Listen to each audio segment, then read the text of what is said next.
Bueno, espero que todos se encuentren bien, que todos no hayan tenido algunos inconvenientes. Yo les comento, les hago una infidencia. Estoy con COVID y por eso les decía que no iba a poder ir mañana. Entonces, tengo reposo, me parece, hasta el día domingo, hasta el día lunes. Me detectaron COVID el miércoles. Pero bueno, estoy dentro de todo, estoy bien. No fueron síntomas fuertes. Creo que el Alexander creo que estaba con COVID y él creo que me ha pasado. No le activé bien ni antivirus antes y me pasó. Pero bueno, veamos qué sucede. Bueno, la clase de hoy es una clase, quiero que entiendan que quien no conoce su historia, bueno, alguien lo decía alguna vez, ¿no? Quien no conoce su historia vuelve a cometerla o está destinado a cometer los mismos errores.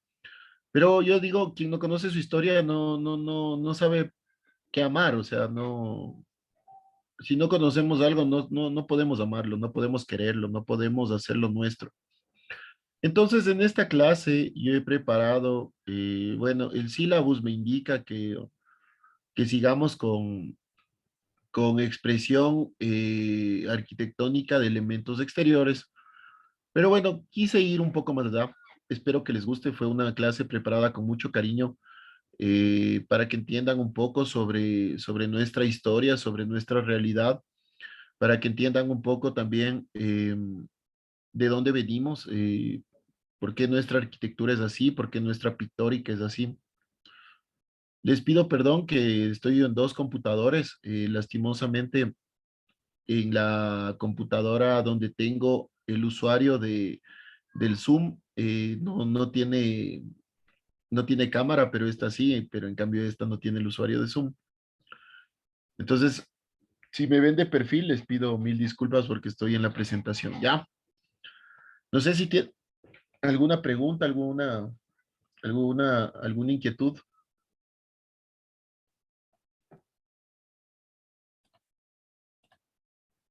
Chicos, cuéntenme cómo les va. Bueno, hoy creo que están un poco tímidos. Bueno, entonces empezaré a presentar. Ya, empezaré a presentar. Bueno, si me ven de lado, les pido mil disculpas. Es por el inconveniente que les comento. Eh, bueno, ¿qué les puedo decir? Bueno, esta clase fue como introducción, ¿no? Fue preparada con mucho cariño. Espero que les guste. Es una clase bueno, que a mí no me la dieron y me hubiera encantado que me la den. Está enfocado hacia la historia del arte ecuatoriano, sus inicios y bueno, se salta un poco un tiempo y viene hacia la actualidad. Y lo que remata o el remate de esta presentación termina con la solicitud de un trabajo. Vamos a hacer una suerte de lo que pedía la Bienal, ¿no? Tal vez como un relato gráfico, pero no tanto así. Ya lo van a ver, pero vamos a tratar de enseñar. Eh, Espérenme un segundo. Vamos a tratar de... Uy, uy, disculpe. Ya. Vamos a tratar de leer un libro de un poco del costumbrismo, de la literatura costumbrista ecuatoriana. La literatura costumbrista hace referencia a las costumbres de cierta religión o cierta sociedad. Tiene cortes históricos o muchos tintes históricos del costumbrismo ecuatoriano. Eh, por ejemplo, tiene cortes de romanticismo o tintes de romanticismo. Generalmente el costumbrismo ecuatoriano está acompañado de relaciones sentimentales, ¿no? Entre personas. pueden ser hijos, pueden ser padres, pueden ser pareja. eh, y a través de este costumbrismo, de este romanticismo, se genera una historia, un relato histórico, ¿sí? Entonces, voy a ir comentando. Si tienen alguna pregunta, por favor, no se la queden, córtenme. No es esto una charla magistral, es más bien un intercambio, por favor. Coméntenme y desarrollamos las ideas, ¿ya? Y vamos conversando sobre las mismas. Discúlpeme si estoy un poquito gangoso. Ok.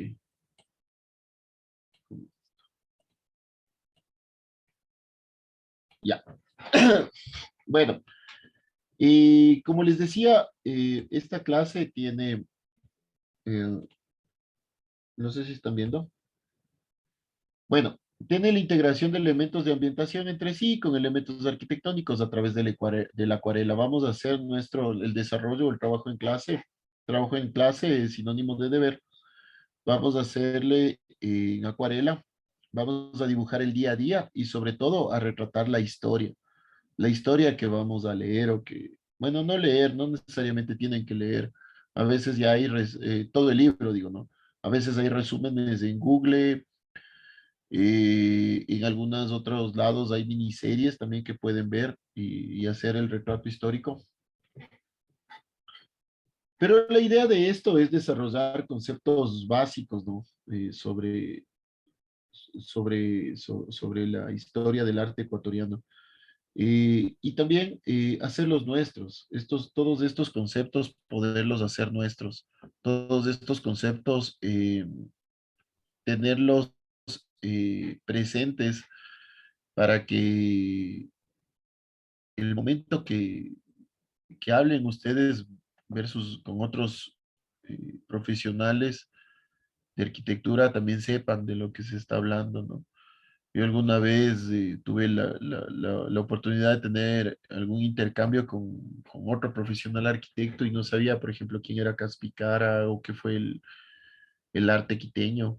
Entonces, eh, una cuestión muy importante de la arquitectura es también la cultura, la sociedad. Es algo muy importante dentro de la arquitectura.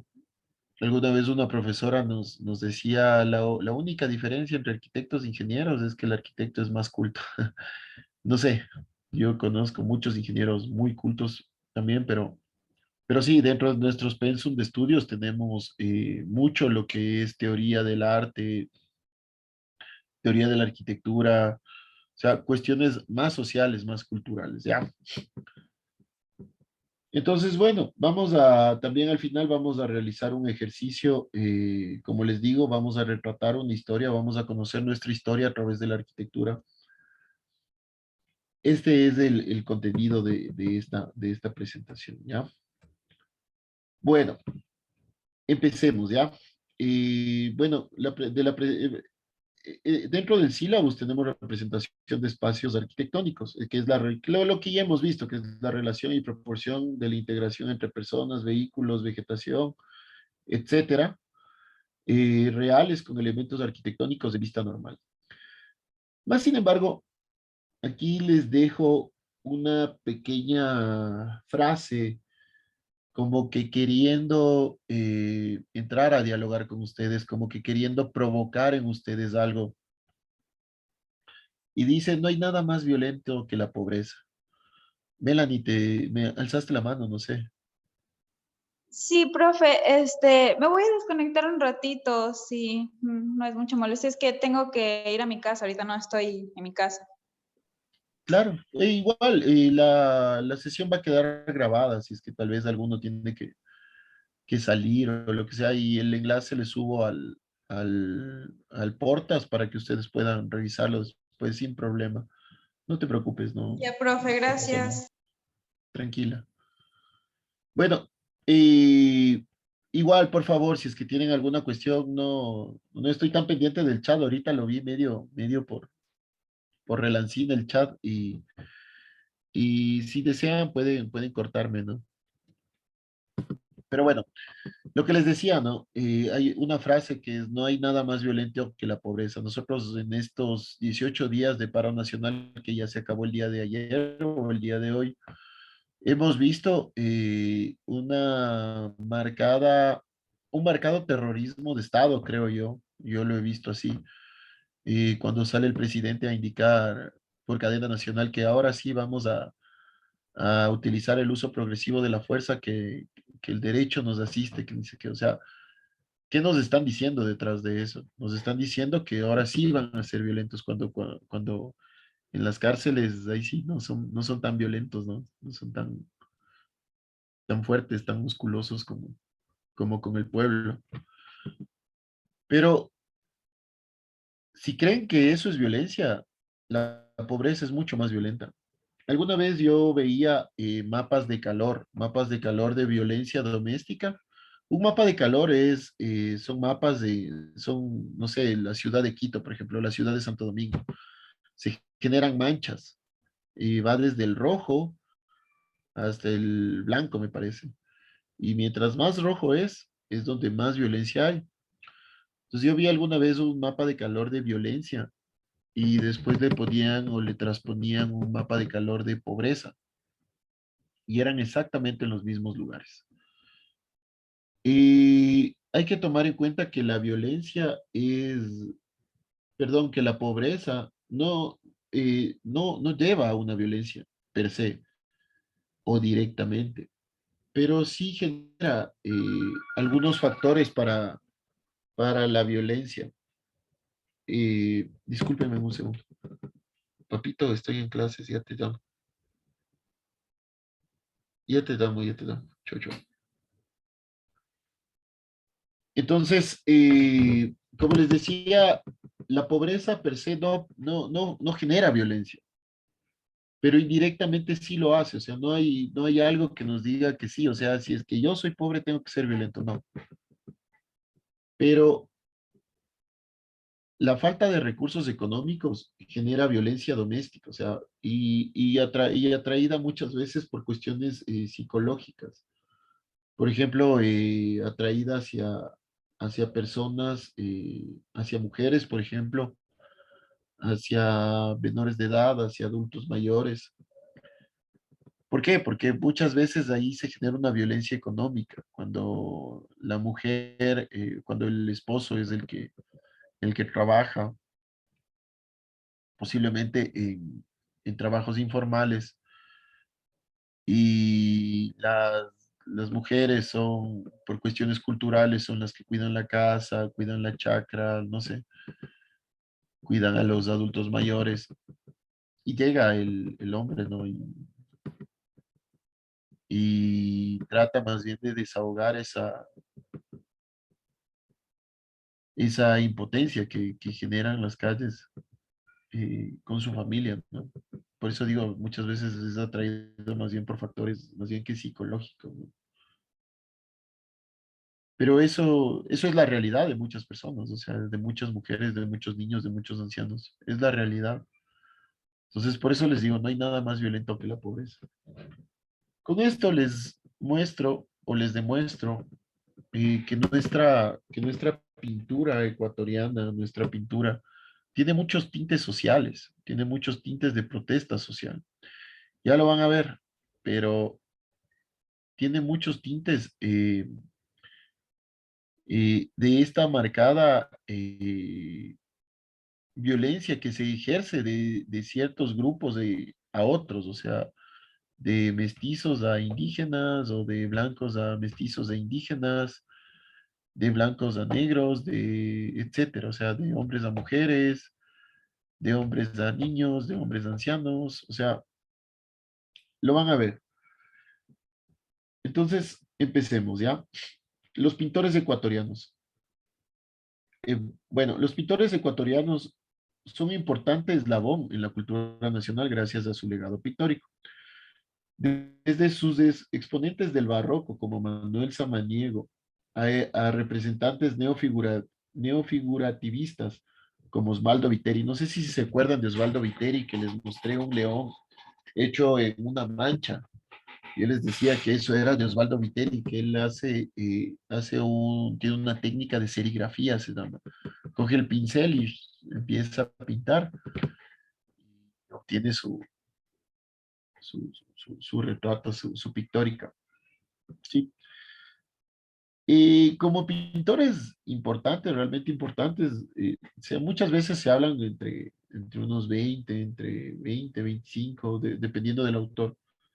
Yo les he traído aquí algunos que en lo personal me parecen l- de lo mejor, o sea, les he traído algunos como para que podamos conversar.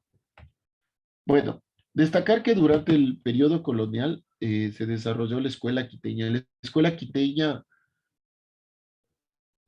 bueno, sí, estuvo en Quito, pero no estuvo en el Ecuador. En ese tiempo no existía el Ecuador, existía la Real Audiencia de Quito. Entonces, por eso era la escuela quiteña, porque era la escuela de toda la Real Audiencia de Quito. Ya van a ver cuán grande era la Real Audiencia de Quito, ¿no? Era muchísimo más grande que lo que ahora es del Ecuador, pero por eso se llamaba Escuela Quiteña. Adicionalmente que nació aquí en Quito, me parece que es me parece que es en la catedral o en alguno de alguna de esas iglesias, ¿no? Pero ahí nace la Escuela Quiteña y nace como una respuesta o como una iniciación en oficios hacia niños indígenas, hacia niños mestizos y hacia algunos niños criollos. No sé si saben cuál es la definición de los criollos. Los criollos son los españoles nacidos en América, o perdón, o los hijos de españoles nacidos en América. Sí, pero bueno. Se desarrolló la escuela quiteña, la cual tuvo un gran prestigio durante los siglos XVII y XVIII. Tal fue su fama que el rey Carlos III aseguró que esta escuela no tenía nada que envidiarle al italiano Miguel Ángel. Miguel Ángel fue el mayor expresionista o el mayor exponente del renacentismo. Hemos visto ya algunas, algunas obras de Miguel Ángel en periodos, en presentaciones anteriores, pero él fue el mayor exponente del renacentismo, ¿no? Pero el rey Carlos III decía, si es que Italia tiene a Miguel Ángel, eh, las Américas tienen a Caspicara, lo decía.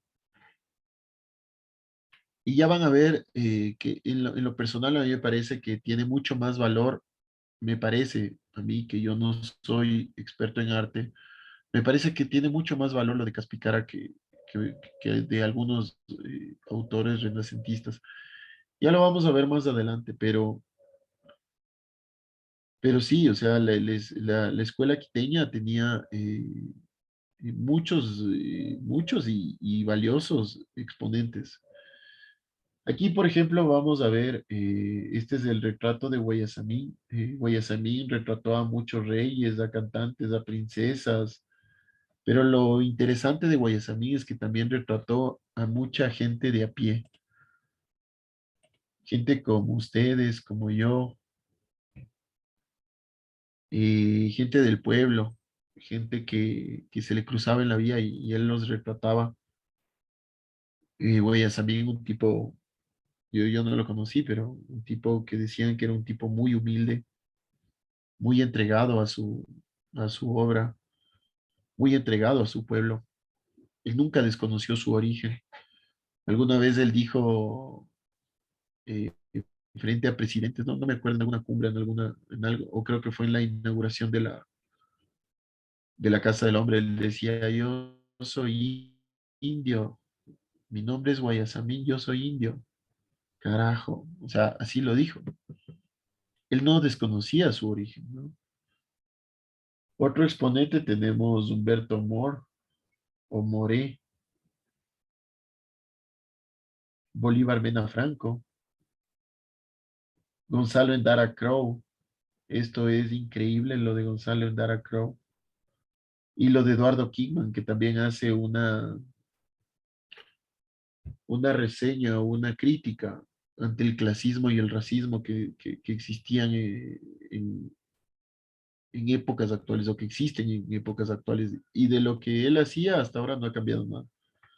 Vamos a ver, ¿ya? Bueno, de la escuela quiteña más tarde vino o sea, se crea la escuela quiteña y vino la influencia de Fray Jodoco Rique durante el Renacimiento y al final del siglo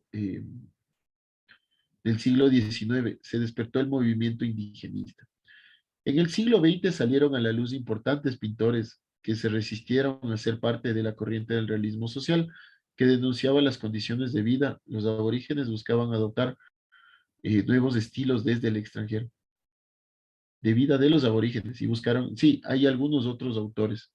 Pero bueno, Fray Jodoco Rique fue un religioso franciscano, fue erudito, fue artista.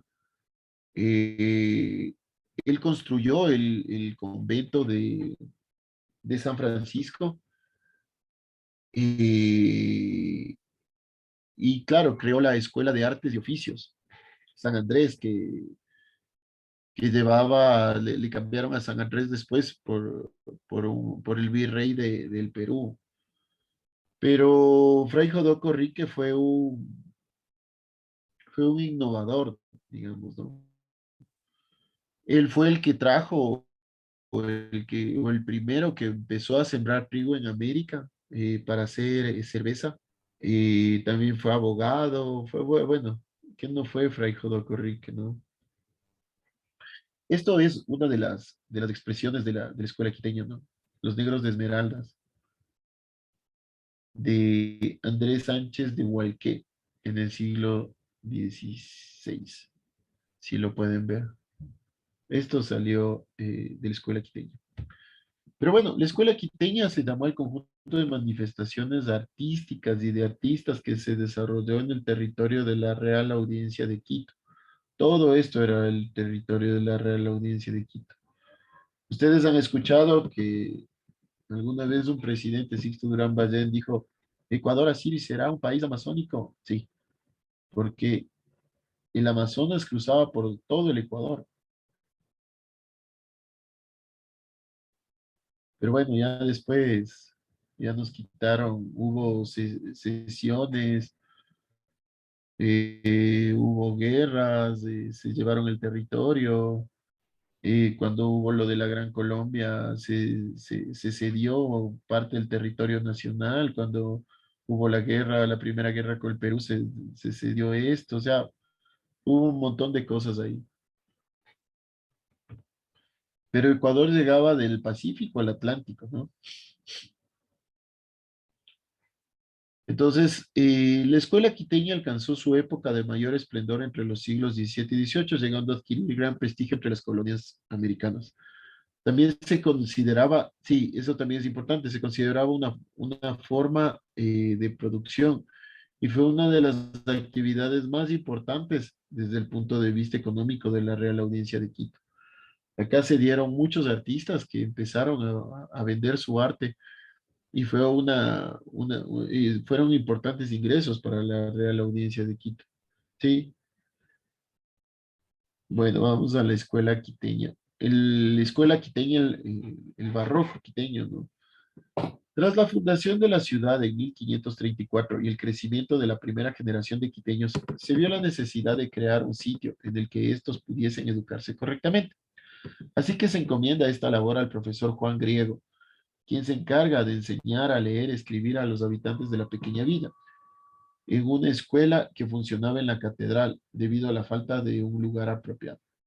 En 1552 esta labor pasó a manos del obispo de la comunidad franciscana, Francisco Morales, quien fundó el primer centro de educación formal llamado San Juan Evangelista. Durante 6 años, San Juan Evangelista fue un colegio de enseñanza práctica, acuérdense, de artes y oficios, de enseñanza práctica, donde además de leer y escribir, se aprendía otras labores, como usar el arado, sembrar semillas, hornear ladrillos, o sea, oficios menores, oficios que no querían hacer los españoles o los mestizos, en muchos casos, ¿no? La institución, y escúchese bien esto, ¿no? Lo clasista que era la sociedad en esa parte de la historia. La institución estaba destinada de preferencia para los indígenas, mestizos y uno que otro criollo huérfano. Para los profesores, perdón, los profesores eran religiosos y la enseñanza era gratuita. Sí, o sea, los niños indígenas estaban destinados a esta escuela, o sea, si es que querían estudiar, desde luego. Y por eso dentro de esta escuela quiteña, tenemos muchos indígenas que destacaron su arte, que destacaron en arte, ¿no? Muchos de ellos también se cambiaron sus nombres para no ser, por cuestiones raciales, cambiaron sus nombres para no ser rechazados, ¿sí? Muchos de ellos. O utilizaban seudónimos, ¿no? Bueno, al colegio San Juan Evangelista, después como les decía, le cambiaron al colegio San Andrés por el virrey de Lima que se llamaba Andrés de Mendoza. Y bueno, después vino la escuela quiteña. ¿Y qué es esto del barroco? Sí, el barroco fue un estilo arquitectónico pictórico, bueno, escultural, pero fue un estilo que se trajo de Europa, que se realizó más o menos en los siglos XVII, ¿ya? Y se caracterizó mucho por la cantidad de adornos que tenía. Si nosotros vamos, por ejemplo, a la catedral o a San Francisco y vemos la fachada principal, tiene una cantidad infinita de adornos. Pero esto generaba una contraposición a lo que o a lo que se venía practicando, que era el renacentismo. ¿Se acuerdan del renacentismo que hablamos? Querían hacer las iglesias más altas para tener más cercanía hacia Dios o hacia el cielo. Más bien aquí ya se eliminaron un montón de esos elementos estructurales. Se los ubicó adentro, sí, pero se trataron de eliminar. Se trató de limpiar la fachada, pero sí, en sí, también se limpiaba la fachada para incorporar una mayor cantidad de adornos. Sí. Gracias a este barroco, nosotros tenemos, por ejemplo, también en las fachadas y también adentro tenemos retablos como el de, como el de la iglesia de la Compañía, como la iglesia de San Francisco, como la iglesia por ejemplo, la de Huápulo, la iglesia del Quincha. No sé si es que ustedes conocen esas iglesias, pero gracias al barroco tenemos esos espectaculares iglesias, ¿no? Bueno, dentro de ellos destacan en el tiempo dos, o sea, dentro de estos dos profesores o dos clérigos que enseñaban, que eran Jodoco Rique y Pedro Gocial, quienes transforman profundamente esta institución básica en un lugar donde se comenzaba a formar los primeros artistas indígenas y mestizos de la escuela quiteña. Mateo Mejía, en 1618, fue el primer alumno que empezó a destacarse por su obra y firmarla, algo que no era costumbre. ¿Se acuerdan que yo les decía, firmen sus obras, firmen lo que hacen, para que sepan que es de ustedes? En esa época no era costumbre eso. Era muy poco acostumbrado a hacer eso. Entonces, gracias a que no era costumbre, hay algunas obras que todavía no se saben de quién son, o de quiénes fueron, o quiénes fueron sus autores. Ya, por eso dice el texto esto, ¿no? Que Mateo Mejía empezó a destacar y firmar sus obras, algo que no era costumbre en esa época. Como expresión cultural, el resultado es el resultado dilatado de un proceso de transculturización entre lo aborigen y lo europeo. Es una de las manifestaciones más ricas del mestizaje y sincretismo, en la cual aparentemente la participación del indígena vencido es de menor importancia frente al aporte europeo dominante. Esto de la transculturización, hay que acordarnos que Fray Jodoco Rique, bueno, aparte de ser un erudito, era un apasionado del renacentismo, eh, conocía mucho sobre arte flamenca porque él era español, eh, y conocía mucho sobre arte de moriscos. No sé si es que ustedes, estos son moriscos, ¿no? Cuando ustedes ven hacia arriba, en la parte de los techos, hay unas formas geométricas, ¿no? Esos son los moriscos. Tuvo también muchas influencias orientales, también Fray Jodo Corrique, y sobre todo el estilo barroco, ¿no? Pero sobre todo, todo, tenía un estilo muy nativo, muy de los indígenas, porque claro, los españoles muy conocedores del estilo renacentista, del estilo barroco, del arte flamenca, de moriscos, de estilos orientales, de lo que fuere, pero los indígenas no, y quienes eran la mano de obra eran los indígenas. Ahora explícale a una persona que no conoce, que explícale o que intente interpretar algo que no ha visto. Entonces, claro,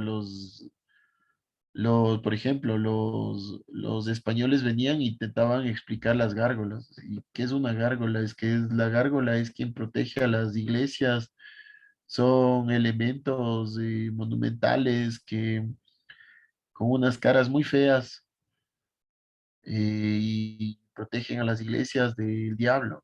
Y claro, y los indígenas, ¿y qué es el diablo? O sea,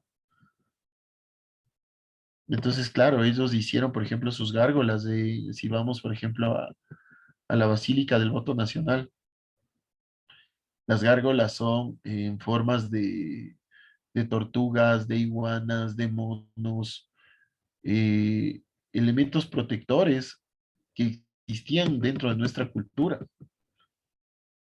Y fue un proceso de transculturización, lo del arte quiteño, sí, porque tenía estas influencias que les acabo de decir, del Renacimiento italiano, de los artes moriscos, de los artes flamencos, de influencias orientales, del barroco, etcétera. Pero lo más y más importante dentro de esta transculturización que se dio aquí fueron los elementos nativos, los elementos auténticamente nativos. Y gracias a eso tenemos este tipo de elementos, ¿no? Que vemos aquí. Aquí también se habla del sincretismo. eh, del sincretismo. El sincretismo es un proceso es un proceso de asimilación de una religión a otra o de una cultura a otra, ¿sí? Lo que les digo, a los indígenas, los españoles venían y les trataban de explicar muchas de estas formas que se construían en Europa y ahora hagan, o sea, pero claro, ellos lo que hacían era a través de sus conocimientos y también de su cosmovisión. Su cosmovisión, la cosmovisión indígena es algo muy importante. Pero se dio este sincretismo, se unieron estas dos culturas y se produjo el arte quiteño. Pero muchos autores hablan que no fue una combinación real de segmentos, ¿no? Que más bien se denota más elementos autóctonos, otros dicen que más elementos europeos. Y pero sin embargo, estos elementos son claramente identificables. O sea, lo de la Basílica del Voto Nacional, por ejemplo, nosotros vamos a las gárgolas, a los gárgolas de la Basílica del Voto Nacional y vemos, por ejemplo, monos, vemos iguanas, o sea, son claramente identificables. Por ejemplo, en las puertas de la compañía, no tenemos esos moriscos, esos elementos geométricos como hay en Europa, sino tenemos rostros humanos, tenemos algunas cosas muy autóctonas y muy de la cosmovisión indígena. Entonces, nuestro sincretismo es altamente identificable. Y como podemos ver también en la iglesia de la compañía, existen deslumbrantes retablos, ¿no? Son impresionantes imágenes también, o sea, esto era lo que vinieron a hacer los españoles, ¿no? Estos retablos dorados, muchas veces en pan de oro. El pan de oro son láminas finitas de oro que le iban adornando a los retablos. Detrás del retablo son de madera. Y dentro de la compañía tenemos estos elementos que son esculturas y muchas también pinturas que son del arte quiteño. Son muy señoriales, muy divinos, o sea, tienen un manejo increíble del color, bueno, son elementos muy reales, esa es la palabra, son elementos muy reales. Y indudablemente generó esto un legado histórico y patrimonial, y un legado que hasta ahora dura, ¿no? Yo estudié en la Universidad Central, en la Universidad Central lo típico en arquitectura es irte a pintar el centro histórico, ir a pintar afuera de las iglesias, adentro de las iglesias. Eso es lo típico en arquitectura aquí. Eh, y eso nos marca a nosotros como para que podamos o pensemos en reproducir este tipo de arquitectura. ¿Sí? Por eso es muy importante para ustedes que son estudiantes de arquitectura. Bueno, del arte quiteño, los máximos exponentes, tenemos, por ejemplo, Jorge de la Cruz en arquitectura, Francisco Morocho. Francisco Morocho fue un indígena, fue exponente en arquitectura. Fray Jodoco Rique, lo que ya hablamos. Pedro Goceal, Pedro Bedón, estos tres en pintura. Bueno, Fray Jodoco Rique también en escultura. Andrés Sánchez Hualqué, el que hablábamos de la pintura de los negros de Esmeraldas, Sánchez de Hualqué. Eh, Juan José Vázquez, Luis de Rivera, Diego Robles y Francisco Benítez. ¿Sí? Por ejemplo, aquí tenemos una pictórica de la escuela quiteña del siglo XVI. Se llama La Dama Principal de Quito y su corte, pero es anónimo, ¿no? Porque como les decía, no firmaban. Hay que pensar que en este periodo aparecen los primeros exponentes de la escuela quiteña, pero sobre todo en arquitectura. O sea, aquí tenemos, los dos principales son en arquitectura, porque se levantan las primeras edificaciones en Quito, ¿no? Las primeras edificaciones en Quito fueron iglesias, básicamente. Entonces se levantaron estas primeras edificaciones en Quito, pero claro, aquí no tenían los españoles los mismos materiales que en España, ¿no? Entonces, también hasta ahí se dio ese sincretismo, esa, esa adopción de la cultura. Se empezaron a coser los primeros ladrillos, se empezaron a hacer aquí los primeros ladrillos. Y nuestro ladrillo es completamente distinto al que, por ejemplo, tienen allá. Se empezaron a generar nuestros propios materiales, el bareque, nuestros propios tumbados, nuestras formas, nuestros propios sistemas constructivos, ¿no? Entonces, para mí, eh, este periodo, lo más importante fue la arquitectura en este periodo. Habrán autores que digan, no, para mí lo más importante fue la escultura sobre todo de Fray Jodocorrí, que lo que sea, pero para mí lo más importante me parece que fue fue la arquitectura, porque se empezaron a edificar estos palacios, estos conjuntos de iglesias, por ejemplo, la de San Francisco, que es algo gigante. O sea, nosotros solo entramos a la iglesia, pero es un conjunto arquitectónico.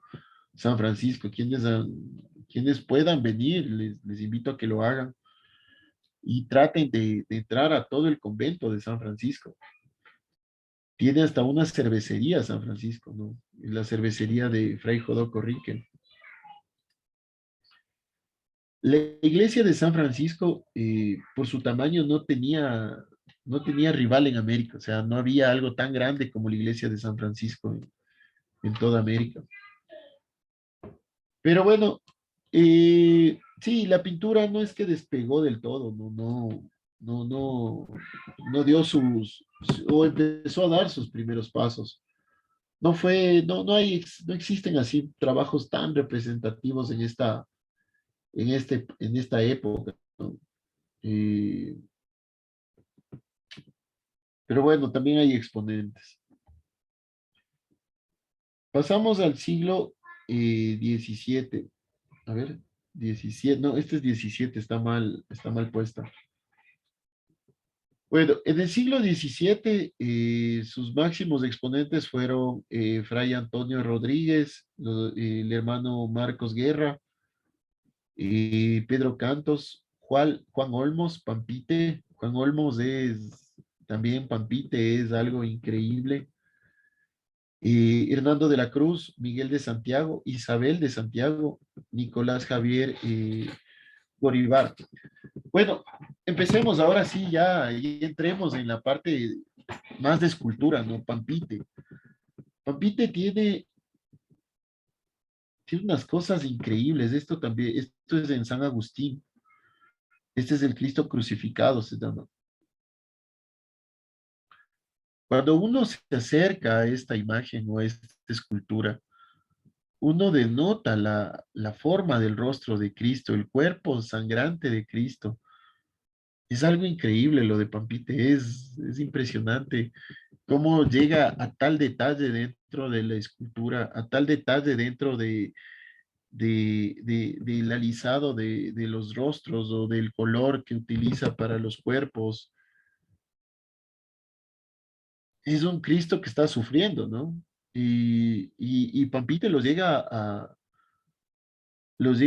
a detallar a tal nivel, a un nivel increíble.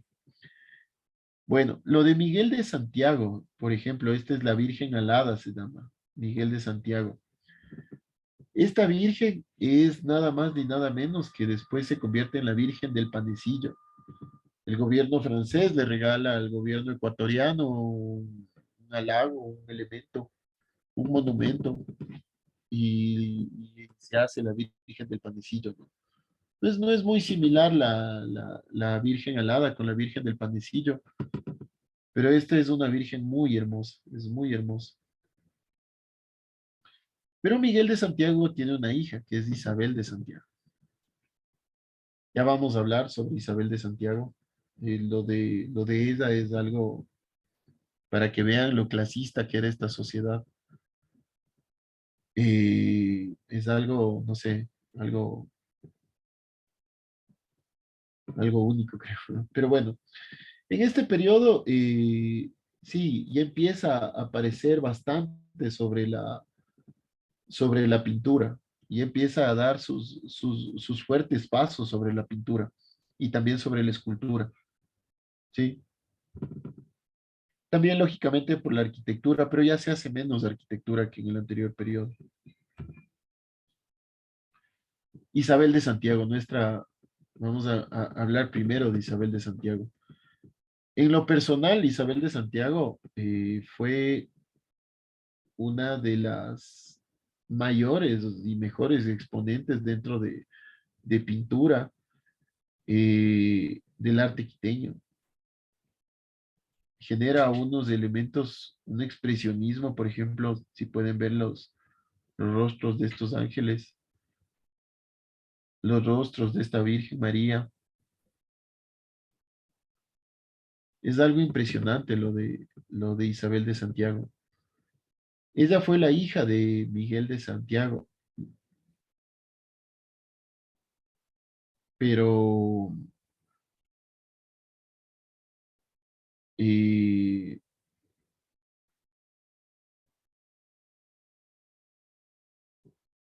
pero le negaron, ¿no? El que se pueda convertir en una pintora profesional por el simple y mero hecho de ser mujer. Por el mero hecho de ser mujer, ella no pudo convertirse en una pintora profesional o no fue certificada como una pintora profesional. Esto era muy importante porque a partir de eso ellos podían vender su arte, ¿no? Pero ellos le negaron esa posibilidad. Pero sin embargo, o sea, ella se convirtió en una de las, ahora no, ahora posiblemente en esa época fue relegada, pero se convirtió en una de las mayores exponentes artísticas de la escuela quiteña. Eh, y lo dice el texto, ¿no? Por su admirable delicadeza, su estilo, ¿no? Esto aquí se le ve pequeño, pero esto es un cuadro gigantesco. Es algo hermoso este cuadro. Eh, Ella fue reconocida mucho a lo largo de todo el continente, ¿no? Pero no le dieron su certificación para que sea una pintora profesional. Aprendió todo sobre su padre, ¿no? De hecho, ella heredó el taller y, claro, toda la práctica que tenía su padre la heredó.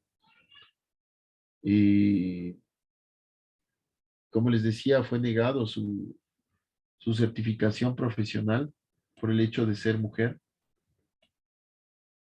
Ella pintaba mucho a lo que era la Virgen María, ¿no? Y sobre todo Jesús en su infancia.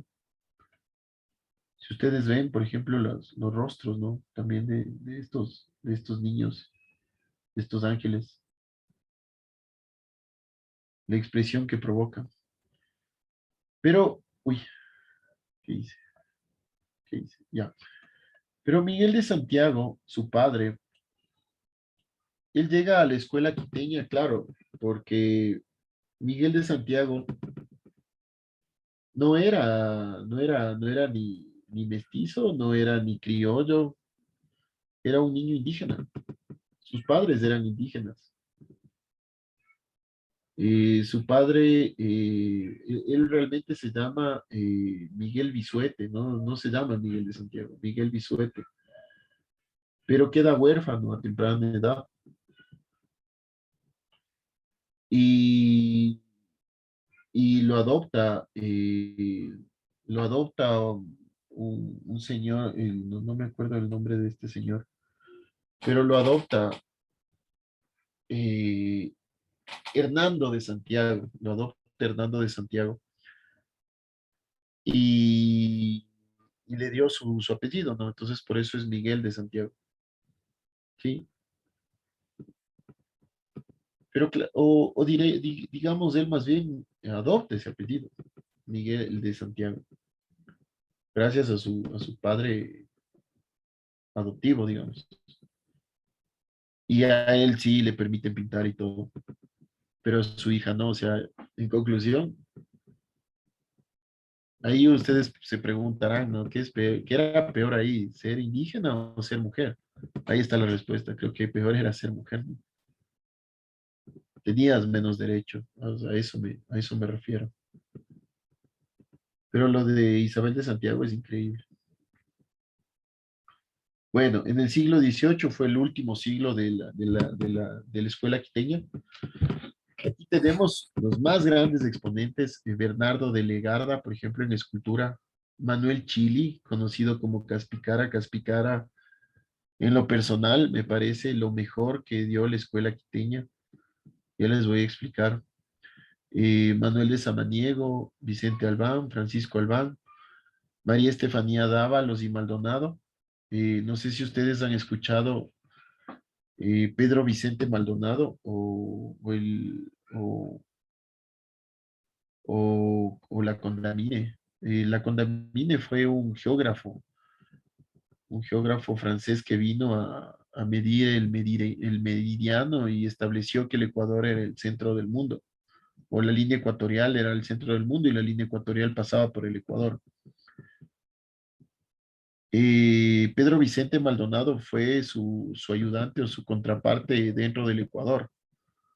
Un tipo también estudiado en Francia, un tipo muy inteligente, Pedro Vicente Maldonado, y María Estefanía Dávalos y Maldonado fue su sobrina, ¿no? Fue la sobrina de Pedro Vicente Maldonado. Bernardo Rodríguez, Laureano Dávila, Fray Juan Alba, Juan de Minuescas, que también, y también aquí ya nace la platería también, dentro de la escuela quiteña también se empiezan a formar joyas, empiezan a hacer joyas dentro de la escuela quiteña.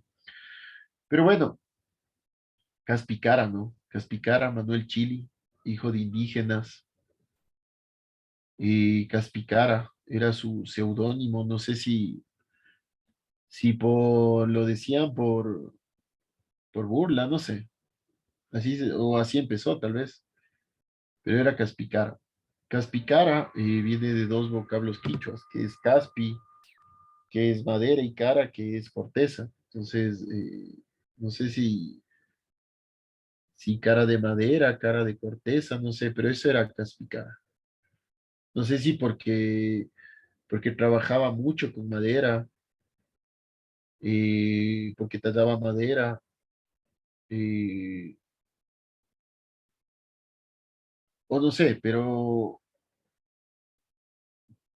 le decían Caspicara, ¿no? O se decía o Caspicara. Ese era su seudónimo. Caspicara fue un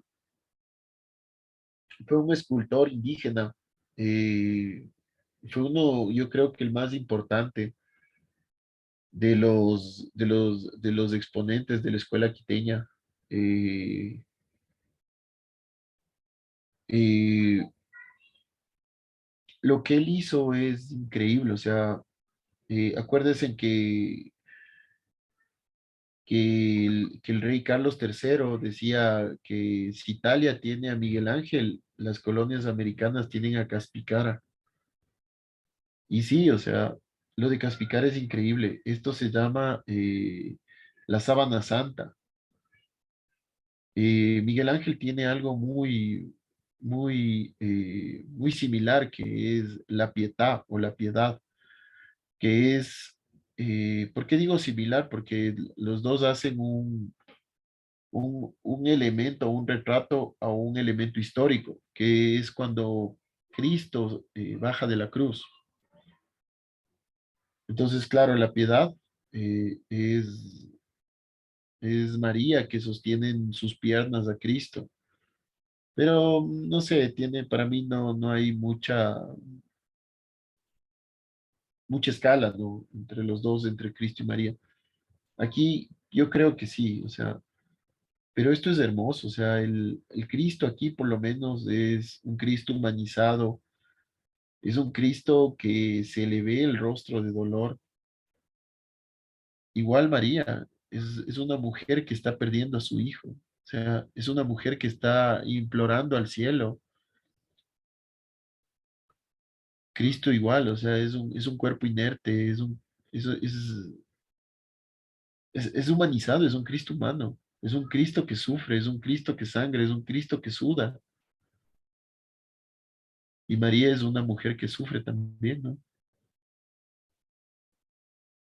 Lo de Caspicara, eh, sí, Miguel Ángel lo que hizo es en mármol de Ferrara, pero lo de Caspicara él lo hacía en madera.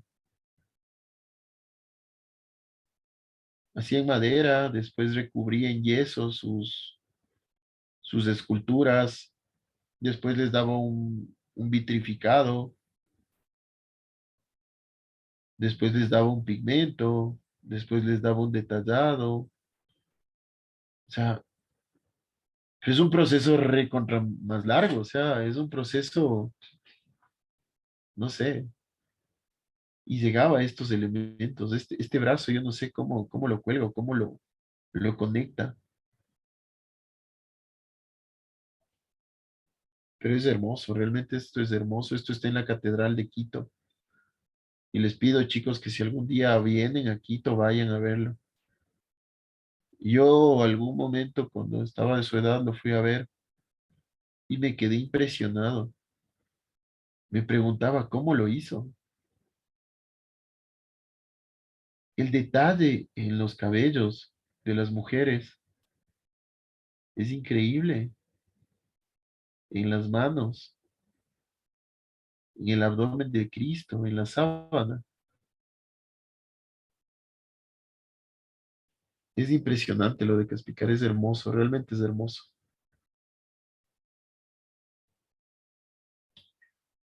Sí, lo de Miguel Ángel es muy hermoso también, pero no sé, yo digo digo, no sé, sin tratar de quitarme el membrete de ser ecuatoriano, pero, y que siempre voy a querer lo mío más que lo de otros, pero lo de Caspicara es impresionante, es hermoso. Yo me pregunto, ¿qué pasaría si es que hubiera Caspicara nacido en Europa, por ejemplo? Hubiera sido hijo de españoles.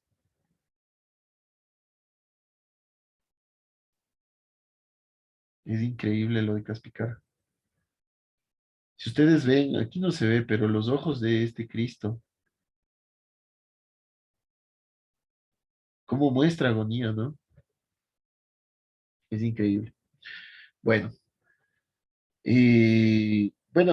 Caspicara mucho hizo Cristos crucificados y dominaba la técnica y tenía mucho de esto, ¿no? Del uso del color, del uso de las formas, de la expresión en los rostros, de la expresión en las manos. Imagínense en esta mano lo que dice, ¿no?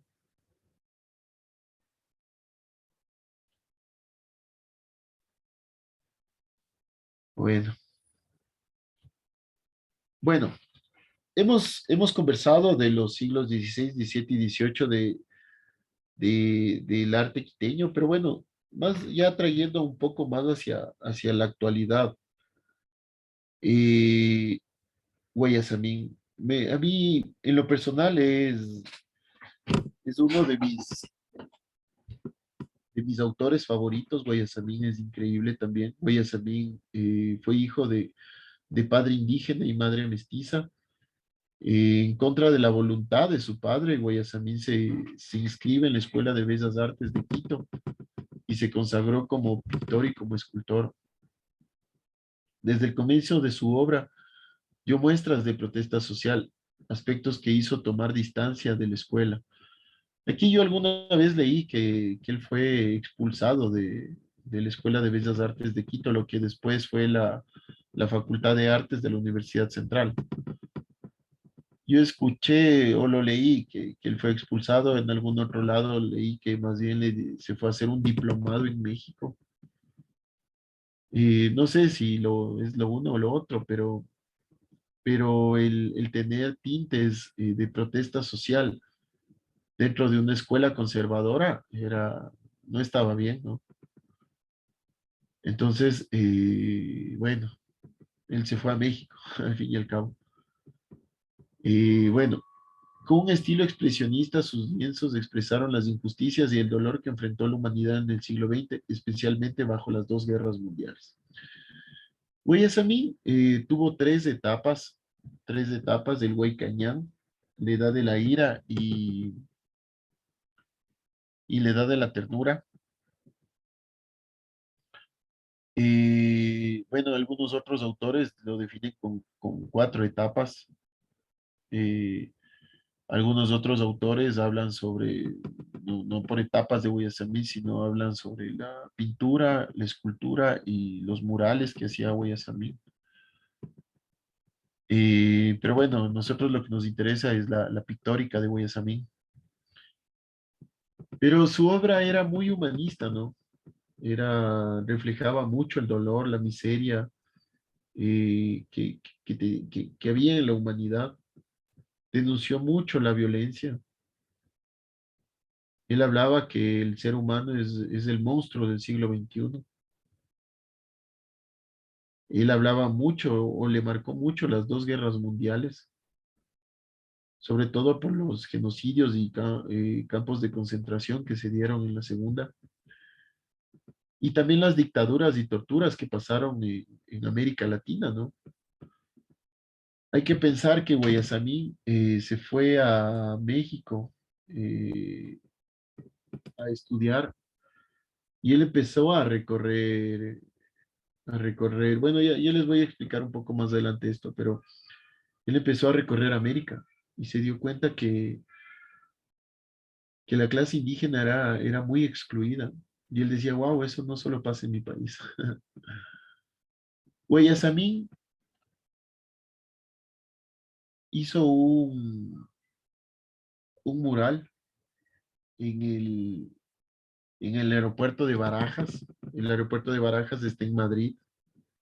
Es un mural de unos 120 metros de largo, en los cuales él sí dedicó mucho a España, pero también dedicó a Hispanoamérica, a los indígenas. Yo digo, wow, Guayasamín, estás, qué loco, o sea, ¿cómo lo hizo?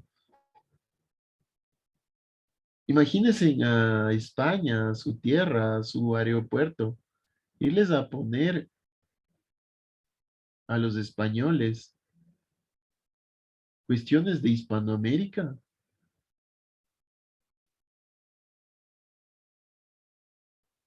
Increíble. Es como, no sé, es como ponerle como cuando se sacan ustedes cero y su mami les pone en el refrigerador ese examen, como para que no vuelvan a cometer los mismos errores, ¿no? Increíble lo de Guayasamín. Increíble.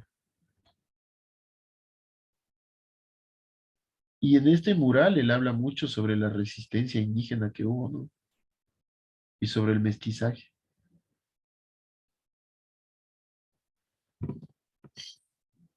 Sí, claro, tiene los toritos españoles, lo que sea, los rostros, todo lo que sea. Pero también tiene cosas de América. Guayasamín no se despoja de su terno ni para jugar fútbol, digamos, ¿no? O sea, él les llevó y les pintó en el aeropuerto de Barajas esto. Increíble. Es como que aquí al aeropuerto, no sé, al Mariscal Sucre o al estadio del Barcelona les vayan y les pongan la foto de la liga, digamos, no sé. Increíble. Bueno, como les decía, Guayasamín tuvo tres etapas pictóricas. Lo definen algunos como tres, ¿no? Que es el Huaycañán o el Camino de Llanto, que es una serie de 103 cuadros pintados después de recorrer durante 2 años por América Latina. Lo que les iba a contar, Guayasamín, pues se va a México, se va a México y empieza a hacer sus cuadros. Rockefeller, no sé si ustedes han escuchado a Rockefeller. Rockefeller fue, creo que es el tipo que más dinero tuvo durante toda la historia del mundo. Empieza a comprarle los cuadros a Guayasamín. Y Guayasamín, en vez de gastarse en cuestiones banales, él empieza a viajar por América Latina, empieza a viajar por México, por Centroamérica, por Colombia, por Perú, por Chile, por Argentina, por Uruguay, por todo lado.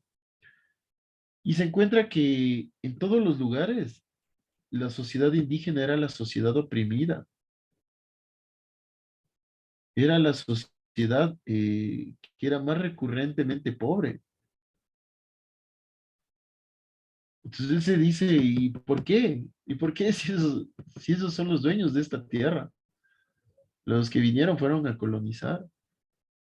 ¿Por qué esto? Entonces él empieza a pintar el Huaycañán, que ya lo vamos a ver más adelante. Algunas imágenes. Luego de eso empieza a pintar la edad de la ira.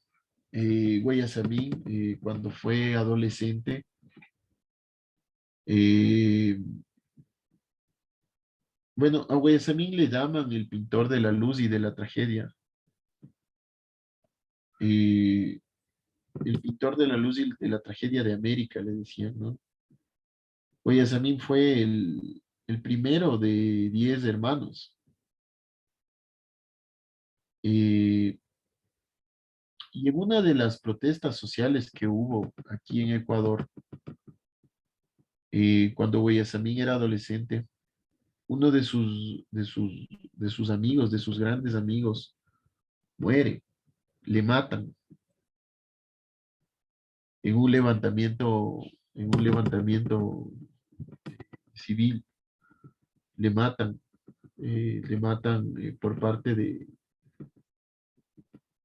le matan, no sé, le matan militares o policías, no sé, pero le matan. Y eso fue una cuestión que le marcó mucho a Guayasamín. Entonces él ahí empieza a pintar niños muertos, empieza a pintar. Y empieza a tener una marcada visión sobre la sociedad. Hay que recordar que también Guayasamín estudió arquitectura, ¿no? Por si acaso. Pero bueno, entonces, gracias a esto, nace la Edad de la Ira, ¿no? Que fue la segunda gran serie pictórica. La temática fundamental de esta serie son las guerras y la violencia, lo que el hombre hace en contra del hombre, los conflictos bélicos, la injusticia social de ese tiempo. Es lo que influye al artista a pintar en los años 60 la Edad de la Ira. Con esta colección, Guayasamín realiza exposiciones alrededor de Europa y América, sacudiendo la conciencia de la humanidad, desde Roma hasta Santiago de Chile, desde Praga hasta México, desde Madrid hasta San Francisco. Muestra toda la tragedia del siglo XX, las guerras, matahombres, las torturas, el dolor que producían los dictadores y la angustia de las madres que perdieron a sus hijos. Cuando Guayasamín empieza a hacer la Edad de la Ira, la Edad de la Ira resume mucho o resume muy bien muchas cosas que se sucedieron en dictaduras. Por ejemplo, la dictadura chilena, la dictadura argentina. La dictadura argentina tiene una singularidad. Les pongo un ejemplo. Imagínense que mañana empieza a haber aquí una dictadura y todos los jóvenes como ustedes de las universidades salen a protestar. Muchos de ellos no regresaban a sus casas. Muchos de ellos eran desaparecidos. Y quienes después protestaban eran sus madres. En la dictadura argentina hubo las Madres de Mayo, que son las madres de todos estos jóvenes que fueron desaparecidos, que pedían al menos que les devuelvan los cadáveres de sus hijos para poderlos enterrar. Y esta angustia de las madres le sirvió a Guayasamín como para pintar la edad de la ira. Porque no hay un ser más divino para un hijo que una madre, ¿no? Una madre es, gracias a una madre, nosotros tenemos todo lo que tenemos. Pero Guayasamín vio eso, vio esa angustia y empezó a pintar esto.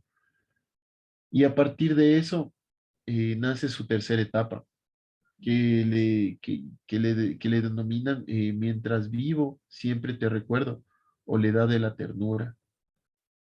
Es más conocida como la edad de la ternura, que habla sobre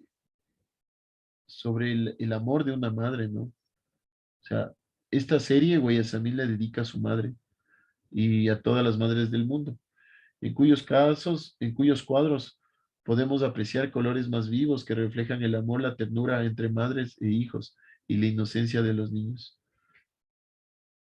Esta para mí, en lo personal, es lo que es la etapa más linda de Guayasamín.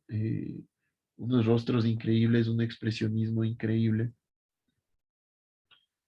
Pero sin embargo, no deja de ser protesta social.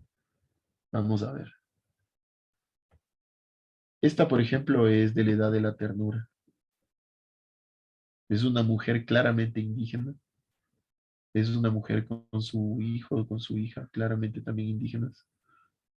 Pero si vemos, yo le veo la clavícula a esta señora, le veo los brazos delgados, posiblemente una mujer con desnutrición. Sí, utiliza colores más vivos, más alegres. No, no tiene esos connatos de,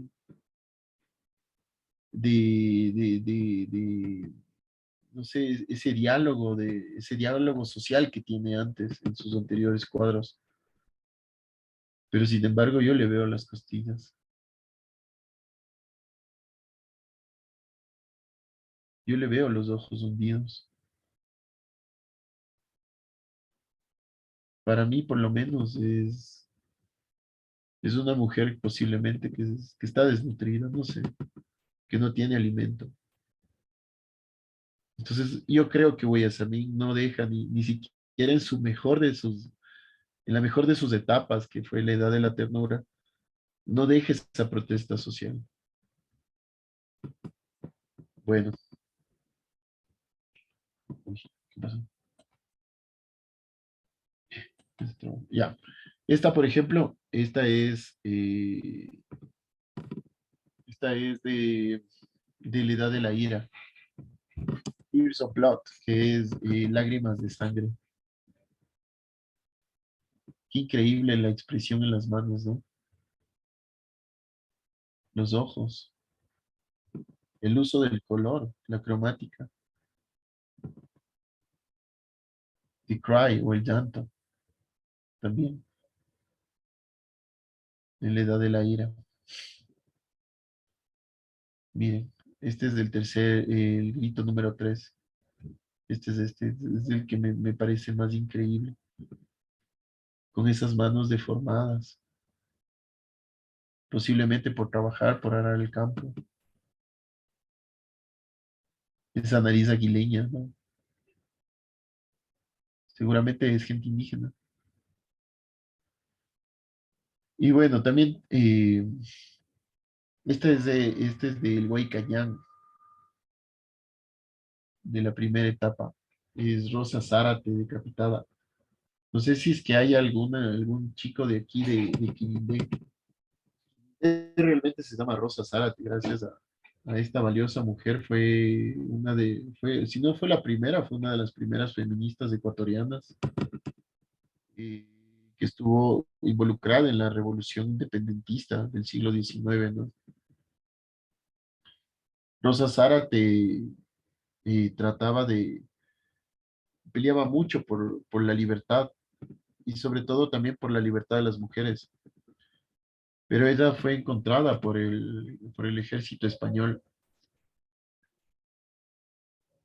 y fue decapitada. Bueno, y a raíz de eso también le ponen a Quinindé como en honor a Rosa Zárate. Pero esta pintura es increíble, ¿no? Tiene plumas de aquí. Es como que alguien que quiere volar. El cabello está como que extendido hacia abajo. No sé si es que lo que Guayasamín quiso pintar era en horizontal y era alguien que estaba volando.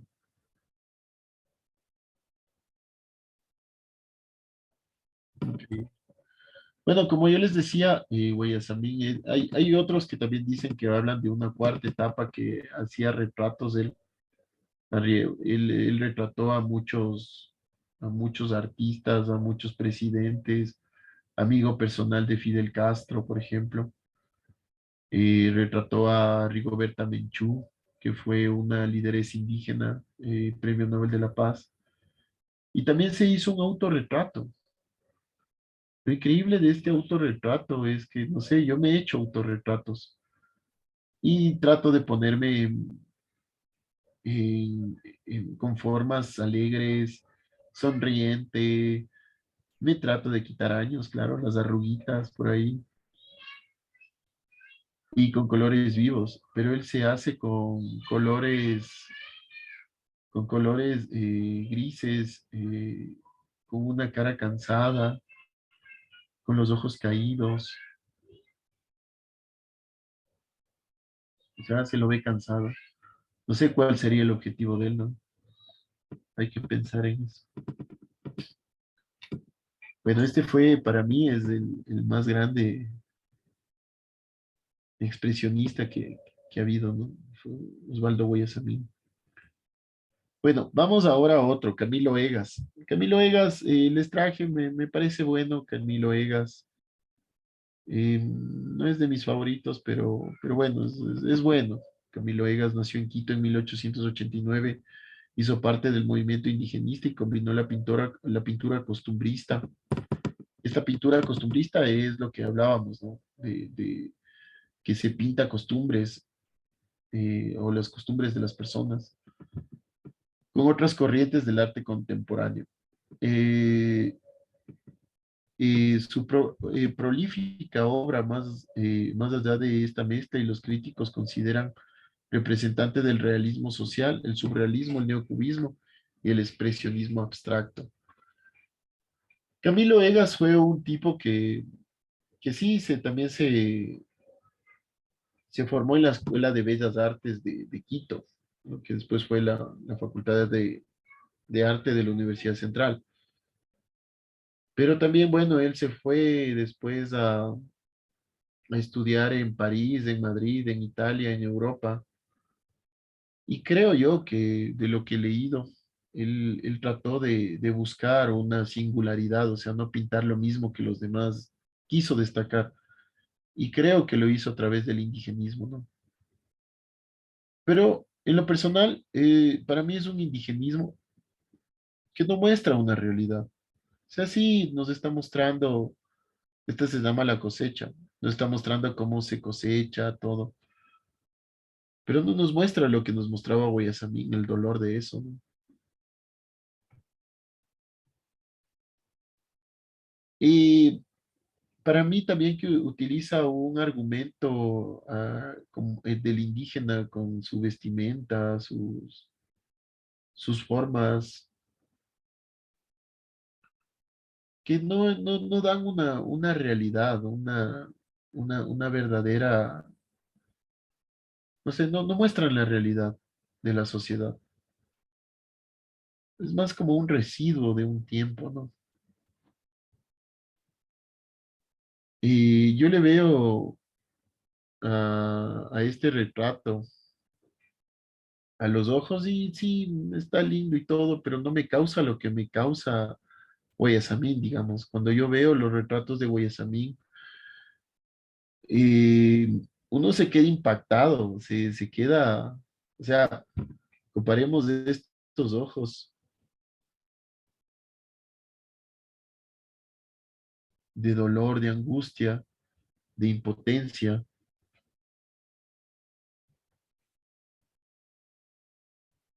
con este retrato, ¿no? De Camilo Egas. No sé, más me parece como una foto. No lo sé. Ahí ustedes también tienen que verlo, ¿no? Que criticar y decir, no, tenga mayor valor, pero no, o sea, a mí no, a mí en lo personal no, pero puede ser. Bueno, pero había que nombrarlo a Camilo Egas porque sí, marcó también un precedente, ¿no? Un precedente.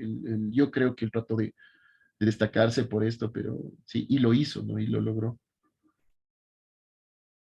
Y bueno, había que nombrarlo. Otro, este es también uno de mis favoritos, se llama Gonzalo Endara Crow, él es de la costa, es de Bucay. Eh, Él también se formó en la Facultad de Artes de la Universidad Central. Él adopta este tipo de estilos geográficos e incorpora un elemento, un surrealismo, un realismo mágico. No sé si ustedes lo pueden ver, pero es un caballo en un bote. y están lloviendo naranjas. Una iglesia de corte barroco en la playa, o sea, es un estilo surrealista. A mí me encanta Gonzalo Endara Crow. Él fue escultor. No sé si es que han ido a Sangolquí, ahí el monumento del Choclo y del Colibrí, él los hizo. Él utiliza mucho el paisaje o la geografía para poder, para poder pintar sus cuadros. Utiliza mucho los paisajes andinos también. Eh, Sus pinturas tienen mucho color, tienen muchos colores vivos, tiene mucha luz su pintura, ya lo vamos a ver. Esta, por ejemplo, se llama Lloviendo Campanas. O sea, es un lugar es un pueblito andino, digamos, donde llueven campanas. O sea, ¿a quién se le ocurre eso? ¿A quién se le ocurre? Es algo muy surrealista, es algo súper surrealista. Es algo muy comparable con el realismo mágico de Gabriel García Márquez, ¿no?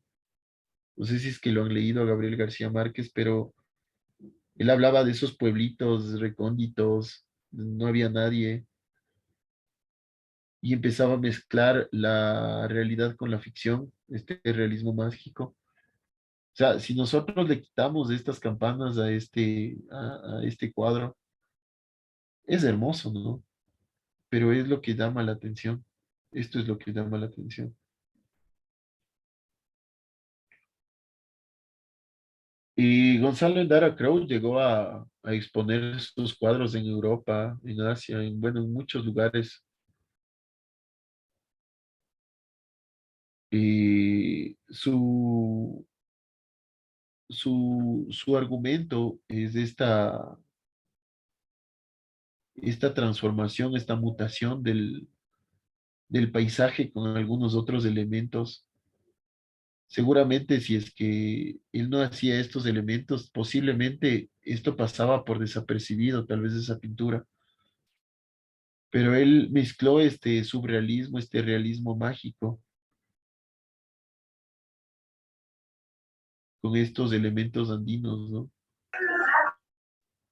Sí, sí, ¿alguien dijo algo? Aló, aló. Bueno, continúo. La obra más importante de Gonzalo Endara Crow se llama El Tren Volador,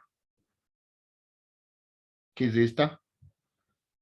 Hay que pensar que Gonzalo Endara Crow, el papá de Gonzalo Endara Crow, fue ferrocarrilista y él, claro, gracias a eso, empezó a recorrer muchos lugares de la sierra, sobre todo la sierra ecuatoriana.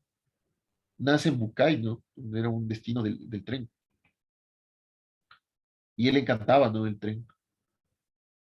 Entonces él tiene muchos paisajes con el Tungurahua y el tren, por ejemplo. Hermoso lo de Gonzalo Endara Crow. Hermoso. Bueno, Bolívar Mena Franco también me parece que es muy bueno. Bolívar Mena Franco nace en Ibarra en 1913. Fue representante del realismo social durante toda su carrera. Trabajó para lograr un estilo personal, ganándose a ser parte del movimiento indigenista. Esta intención lo llevó a convertirse en un artista neoexpresionista. Pintó rostros, manos con dedos alargados y el cuerpo de la mujer con énfasis en la angostura de las cinturas y caderas generosas. Él pintaba rostros y manos, ¿no? Muy bien definidas. Por ejemplo, esta mano, por ejemplo, estos rostros y estas manos. Él trabajó mucho en esto del realismo social, ¿no? él adoptó esta tendencia como propia de él. Y él utilizaba también otros elementos como telas, o sea, otro tipo de materias como para poder crear sus cuadros. Otro fue Diógenes Paredes, que también es excelente. Él pintaba sobre los aborígenes y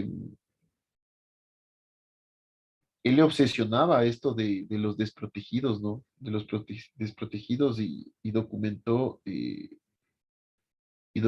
esto en sus cuadros, ¿no? Por ejemplo, los cebolleros o las figuras, ¿no?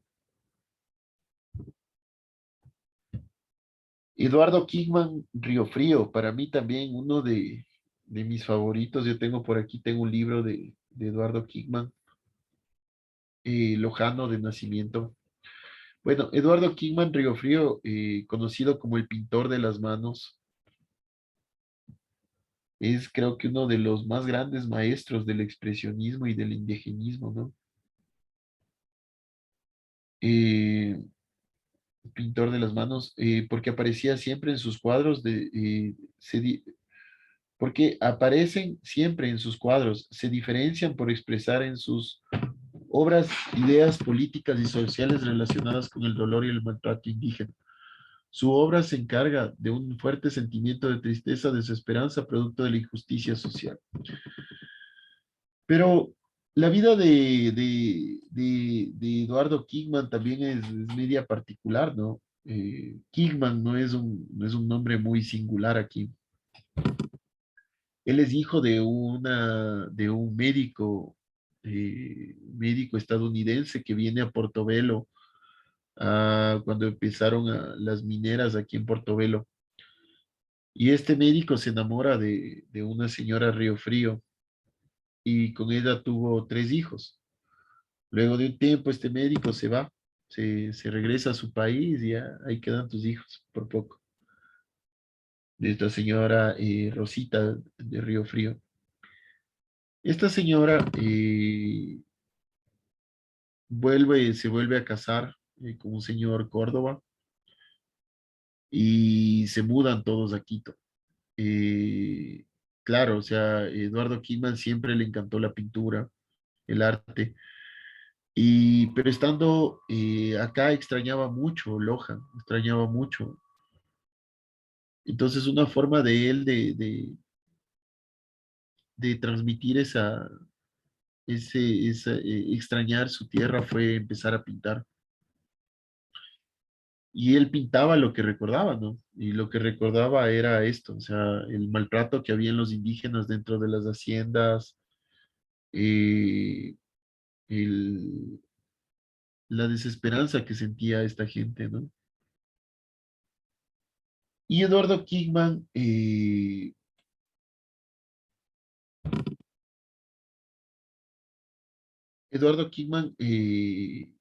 lo demuestra en estas imágenes, por ejemplo, mirada hacia el sur, por ejemplo, la hora oscura, los guandos, saque de papas. Estas pinturas nos demuestran el maltrato indígena que había con frecuencia en las haciendas y las marcas, por ejemplo, de los látigos, ¿no?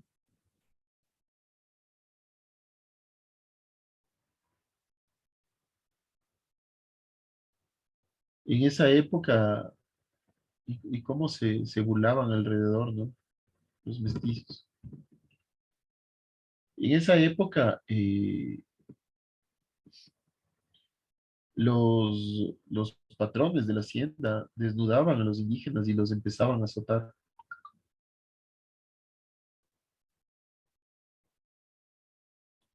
Los indígenas eran tratados poco menos que animales, ¿no?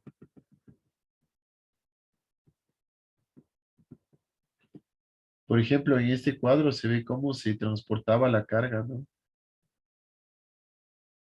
Claro, los patrones en caballo, azotando a los pobres indígenas que llevaban los bultos.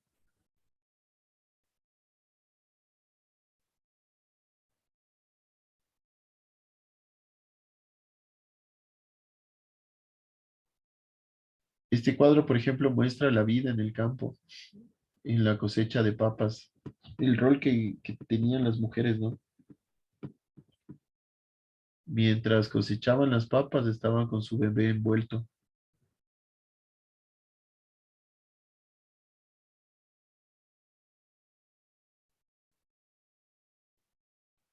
Y el tipo, el dueño de la hacienda, el blanco, en caballo viendo y azotando.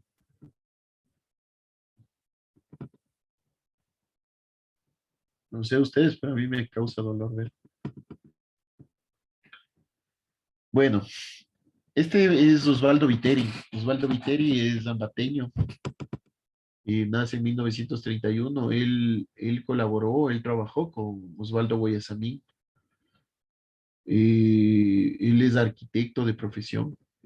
Su obra utiliza diversas técnicas como dibujos. A mí me parece que Osvaldo Viteri es el más completo en cuanto a técnicas. Utiliza grabado, mosaico, serigrafía, telas, utiliza de todo. Uno de sus mayores muestras se llamó Ensambles Escultóricos, que fue realizado con muñecas de trapo. Ya les voy a mostrar una. Yo tuve la oportunidad de conocer el trabajo de él de primera mano, y fui a algunas conferencias que él dictó, ¿no? Esta se inauguró en 1970, pero recién hace unos 4 o 5 años hubo una exposición nuevamente de Osvaldo Viteri. Esta es una pictórica de él, ¿no? Esta se llama tauromaquia. ¿Se acuerdan lo que yo les decía que él hacía de un solo brochazo? Pintaba y levantaba la brocha. Él le gustaba mucho la antropología y el folclore. También tiene esto, por ejemplo, el Cristo yacente. Les invito a que vean, si desean la obra aquí, copies en este enlace para que puedan ver la obra de Osvaldo Viteri, toda la obra de Osvaldo Viteri. Bueno, esto es Tauromaquia de Osvaldo Viteri, ¿no? Son series de toros hecho en serigrafía, de un solo pincelazo.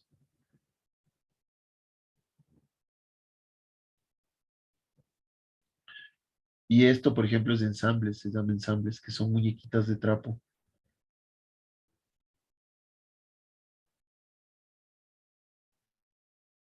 Pero bueno, también Osvaldo Viteri tiene estos elementos, ¿no? El prisionero, piedad, éxodo, niña muerta, imploración, elementos muy religiosos, ¿no? Y que también se ve angustia y dolor.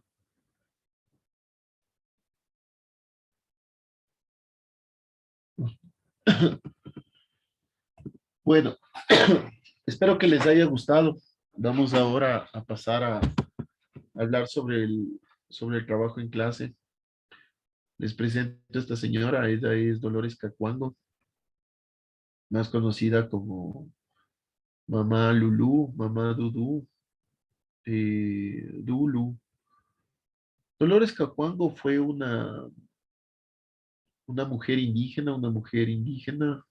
mujer indígena y pobre. Una mujer, fue una de las principales defensoras de los derechos indígenas en nuestro país. Fue una mujer que trabajó en el campo, que nació en un huasipungo, en una hacienda en Imbabura, que nació cautiva, ¿no? Nació cautiva, nació en una hacienda cautiva, que estaba destinada a vivir cautiva, a vivir explotada, a vivir bajo un régimen de violencia. Pero ella siempre se mantuvo firme, ¿no? Algún momento ella se cansó de eso y huyó, vino a Caquito. Era una mujer que no conocía nada más que eso. que conocía el campo, que conocía el arado de la tierra, sus padres, sus abuelos, sus bisabuelos, nacieron ahí mismo. Pero ella se rebeló contra el sistema. Vino a Quito, ella fue autodidacta, aprendió a leer y escribir sola en español, pero ella también se preguntaba, y claro, ya habían escuelas también para indígenas, pero se preguntaba, ¿y por qué los indígenas tenemos que aprender en español? Yo tengo mi propio idioma, yo tengo el quichua, que es mi idioma. ¿Por qué no puedo aprender en mi idioma? O sea, no sé, mañana vienen acá los brasileños y nos conquistan, y pasado mañana nos imponen el aprendizaje en portugués, pero ¿por qué? O sea, eso les causaron a los indígenas. Ella estuvo cansada en contra del racismo, eh, y lo que hizo fue rebelarse en contra de eso, ¿no? Ella fue quien fundó uno de los primeros partidos políticos indígenas, que era la Federación FEI, la Federación Ecuatoriana de la Federación Ecuatoriana de Indígenas, me parece, o de Indios, que después de esto fue Pachacuti, Conaye, etcétera.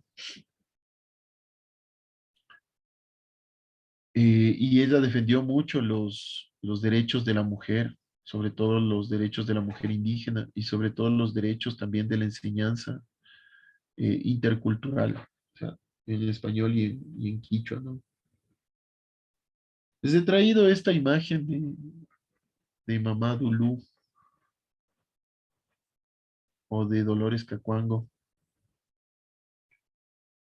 porque también yo lo que veo, yo ya dejé de ver tele, la verdad es que me parece tóxico ya ver tele, porque siempre se criminaliza la protesta y no es así. O sea, dentro de la protesta tenemos elementos como este, como el de Dolores Cacuango, que gracias a la protesta se obtuvo muchas cosas, ¿no? Ahora los indígenas tienen educación intercultural, las mujeres indígenas tienen derecho a voto. Eh, como les decía, ella nació secuestrada en una hacienda como sus padres, sus abuelos, pero ella se rebeló contra ese sistema. Pero ¿por qué les traigo esto? Entonces, el trabajo en clase, ustedes aquí tienen 9 libros. 9 libros que tienen esto del costumbrismo, lo que estábamos hablando, el costumbrismo,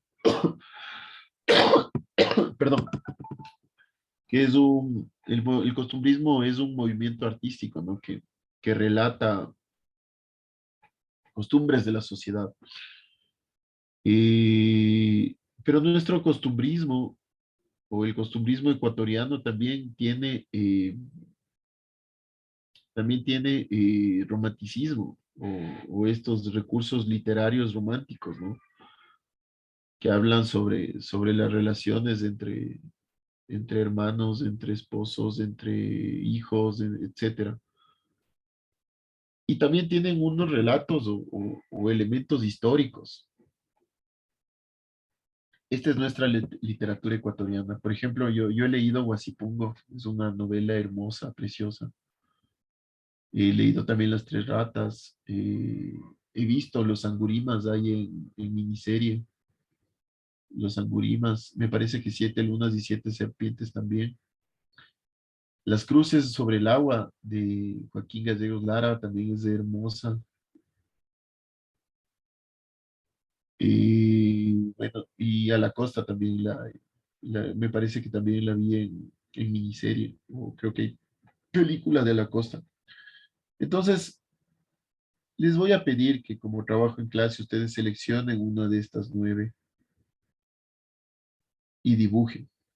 Hagan una reseña gráfica sobre el libro. No hagan el resumen, hagan un dibujo sobre esto. Huasipungo, les vuelvo y les repito, me parece hermosa, es sobre Andrés Chiliquinga, que era un indígena que como Dolores Cacuango estaba cautivo en una hacienda. Y bueno, no sé si hacerles el spoiler, ¿no? Pero mejor dibujo. Pero todas estas novelas tienen mucho sobre folclore nacional, ¿no? Sobre romanticismo. Arquitecto, disculpe, es decir, pongamos, leemos y lo graficamos más o menos lo que entendemos, así más o menos. Exactamente. ¿Quién fue? El Alex. Qué bestia, hermano. Eres un genio. Ya sabe, arquitecto, siempre. Sí. Tienes, o sea, si tú quieres, léela. Yo te recomiendo léela. Pero como ustedes siempre dicen, no, es que no tenemos mucho tiempo, que ni sé qué, que solo tenemos que hacer maquetas, bueno, entonces busquen el resumen en el Google, eh, busquen la miniserie en vez de estar viendo Netflix, busquen, no sé, YouTube de los Angurimas, por ejemplo, eh, y hagan un retrato sobre eso. O sea, por ejemplo, el de Huasipungo, yo tenía el libro, se llama de la enciclopedia Antares, se llamaba. Y en la portada ustedes van a entender de lo que se trata, por ejemplo. Es de eso, o sea, es hacer una reseña gráfica del libro. Sí, no sé, chicos, si está entendido o no está entendido.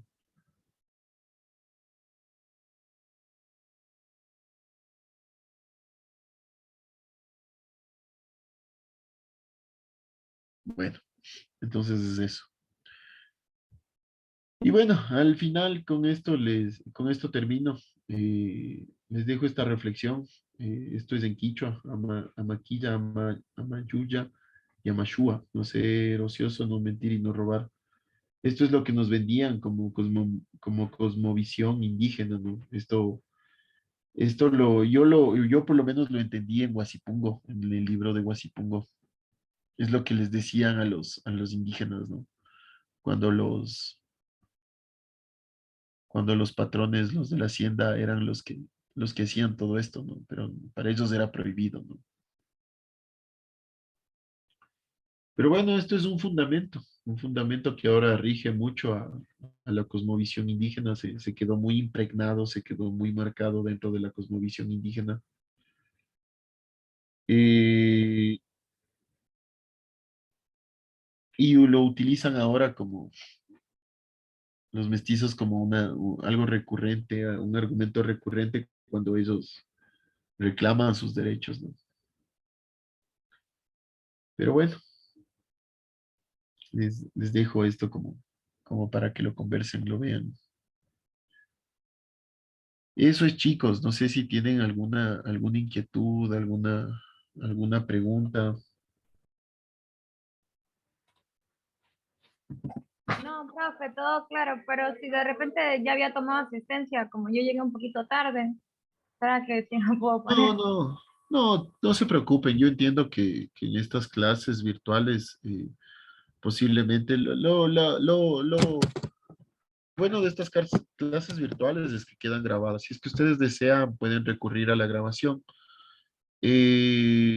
Todos tienen asistencia sin problema, ¿no? Y yo siempre les he dicho, man, para mí lo importante no es la asistencia, sino que aprendan, que se lleven algo a su casa.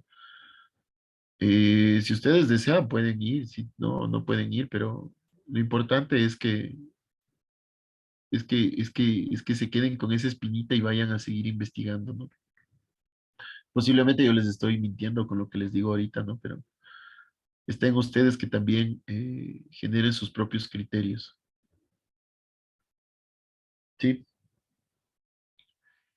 Bueno, les comento algo. Entonces, entiendo que el deber quedó claro, ¿no es cierto? Sí, profe. Profe, Les pido, chicos, no como deber, sino como deber de vida, digamos. Traten de leer.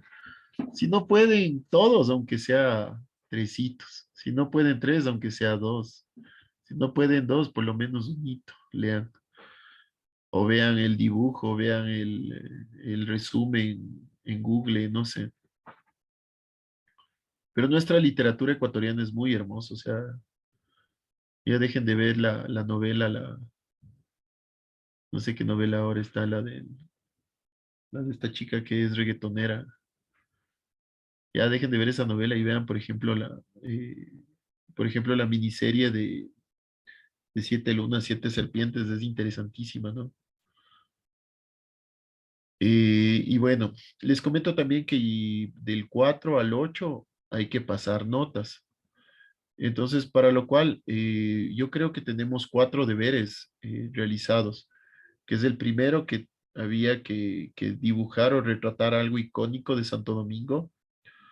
El segundo, que es que era hacer algún elemento exterior, un elemento exterior. El tercero, el que les mandé la semana pasada, también otro elemento exterior. Y el cuarto sería el de esta semana. Entonces, tengo que pasar notas, por favor. Les voy a pedir, voy a crear un Google Drive y ahí para que suban, no sé si es que les toman foto, les escanean, pero ahí suban los archivos porque lastimosamente no voy a poder ir mañana y voy a poder ir recién la próxima semana, pero para la próxima semana ya se va a caducar el plazo para subir notas. Entonces, eso les pido, por favor. No sé si tienen alguna cuestión Una adicional. consulta, Claro. sí, yo tengo una consulta. Todo ese color, ¿verdad? O sea, todo lo que vamos. Todo es en acuarela.